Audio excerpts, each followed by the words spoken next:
Selamat pagi Bapak dan Ibu, para devosan kerahiman ilahi.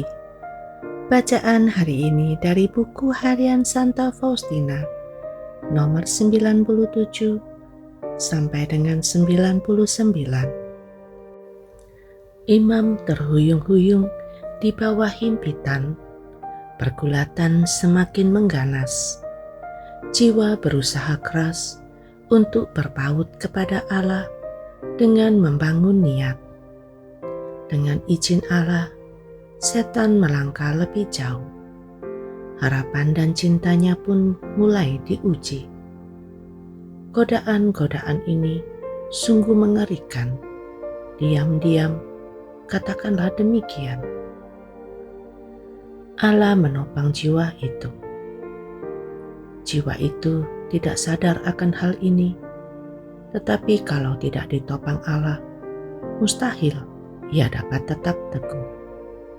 Dan Allah mengenal dengan baik seberapa banyak ia dapat mengizinkan jiwa itu dicobai. Jiwa itu dicobai agar tidak mempercayai kebenaran-kebenaran yang diwahyukan dan agar tidak jujur terhadap Bapa pengakuan. Setan berkata kepadanya, "Lihat, tidak seorang pun memahami kamu. Mengapa kamu berbicara mengenai semua ini?" Kata-kata yang mengerikan menggelegar di telinganya. Dan jiwa itu merasa bahwa ia sedang mengucapkan kata-kata itu melawan Allah. Ia melihat apa yang tidak ingin ia lihat. Ia mendengar apa yang tidak ingin ia dengar. Dan, sungguh mengerikan bahwa pada saat seperti ini, ia tidak memiliki seorang bapak pengakuan yang berpengalaman. Sendirian jiwa itu menanggung seluruh bebannya. Tetapi orang harus melakukan segala daya upaya untuk menemukan, kalau mungkin, seorang bapak pengakuan yang sungguh paham karena jiwa itu dapat binasa, tertindih beban, dan berada di tebing jurang. Semua cobaan ini berat dan sulit. Allah tidak mengirimnya kepada suatu jiwa yang belum pernah merasakan kemesraan dengannya dan yang belum pernah mengecap kesukaan-kesukaan ilahi. Di samping itu, dalam hal ini, Allah memiliki rencananya sendiri yang tidak dapat kita pahami. Seringkali, dengan cara ini, Allah mempersiapkan suatu jiwa untuk rencana-rencana dan karya-karya besarnya yang masih akan datang. Ia ingin mengujinya seperti emas murni diuji dengan api. Tetapi, ini belumlah akhir dari percobaan. Masih ada cobaan yang paling berat ketika jiwa merasa sama sekali ditinggalkan Allah. Cobaan paling berat, sama sekali ditinggalkan, keputusasaan.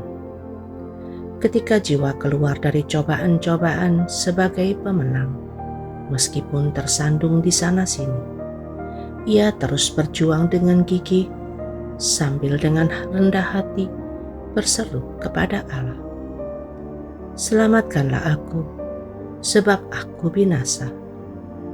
Maka ia masih akan mampu berjuang terus. Tetapi pada tahap ini, jiwa tenggelam dalam malam yang mengerikan. Yang ia lihat dalam dirinya hanya dosa. Ia merasa ketakutan. Ia melihat dirinya sama sekali ditinggalkan oleh Allah. Ia merasa dirinya menjadi sasaran kebencian Allah. Tinggal satu langkah lagi, ia akan menjadi putus asa. Jiwa itu berusaha sebaik-baiknya untuk membela diri. Ia berusaha membangkitkan kepercayaan dirinya. Tetapi semakin ia berdoa, semakin ia merasa tersiksa. Seolah-olah doa ini semakin membangkitkan murka Allah.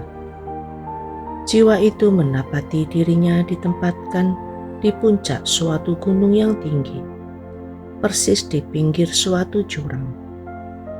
Jiwa itu sangat tertarik pada Allah, tetapi ia merasa ditolak. Semua penderitaan dan siksaan lain di dunia bukanlah apa-apa dibandingkan dengan kengerian yang mencekam jiwa itu, yakni ditolak oleh Allah. Tak seorang pun dapat memberikan kelegaan kepadanya. Ia mendapati dirinya sungguh-sungguh sebatang kara. Tidak ada seorang pun yang membelanya. Ia menengadah ke surga, tetapi ia yakin bahwa surga itu bukan untuknya, karena segala yang ia miliki sudah lenyap. Ia tenggelam, makin lama makin dalam, dari kegelapan ke dalam kegelapan, dan ia merasa bahwa ia telah selama-lamanya kehilangan Allah, yaitu Allah yang biasa ia cintai dengan begitu mesra. Pikiran ini merupakan suatu siksaan yang tidak dapat dilukiskan, tetapi jiwa itu tidak menyerah, dan ia berusaha mengarahkan pandangannya ke surga, tetapi sia-sia. Dan ini membuat siksaan semakin pedih. Kalau Allah ingin menahan jiwa itu dalam kegelapan yang sedemikian pekat, tak seorang pun akan mampu memberikan terang kepadanya. Ia merasa ditolak oleh Allah dengan cara yang keras dan mengerikan. Dari dalam hatinya meluncur keluh kesah yang memilukan, sehingga tak seorang imam pun akan memahaminya, kecuali kalau ia sendiri sudah pernah mengalami cobaan-cobaan ini. Di tengah-tengah siksaan ini, setan menambah penderitaan jiwa itu dengan mengolok-oloknya. Apakah engkau akan bertahan dalam kesetiaanmu? Inilah ganjaranmu. Engkau ada dalam kekuasaan kami. Tetapi setan hanya memiliki kekuasaan atas jiwa itu sebatas Allah mengizinkannya. Dan Allah tahu seberapa berat beban yang dapat kita tanggung. Apa yang telah engkau peroleh dari mati raga-mati-ragamu? Tanya setan. Dan dari kesetiaanmu kepada peraturan itu, apa gunanya semua usaha itu? Engkau telah ditolak oleh Allah. Kata ditolak ini menjadi ibarat api yang menyambar setiap syaraf sampai ke sumsum tulang. Ia menusuk tepat mengenai seluruh dirinya. Siksaan itu mencapai puncaknya. Jiwa itu tidak lagi mencari pertolongan kemanapun. Ia menjadi kecut dan tidak mampu melihat apa-apa lagi. Seolah-olah ia telah menyerah, menerima siksaan karena ditinggalkan Allah. Inilah saat yang tidak dapat aku lukiskan dengan kata-kata. Inilah sakratul maut jiwa. Ketika untuk pertama kalinya saat siksaan itu mendekat, aku direnggut darinya oleh kuasa ketaatan suci. Karena cemas akan penampilanku, suster pimpinan para novis menyuruhku pergi mengaku dosa. Tetapi Bapak pengakuan tidak memahamiku, dan aku sama sekali tidak mengalami kelegaan. Oh Yesus, berilah kami imam-imam yang berpengalaman. Ketika aku bercerita kepada imam bahwa aku mengalami siksaan neraka dalam jiwa, ia menjawab bahwa ia tidak mencemaskan jiwaku, sebab ia melihat dalam jiwaku rahmat Allah yang besar. Tetapi aku sama sekali tidak memahami hal ini, dan bahkan terang yang samar-samar pun tidak memancar dalam jiwaku. Yesus, Engkau andalanku.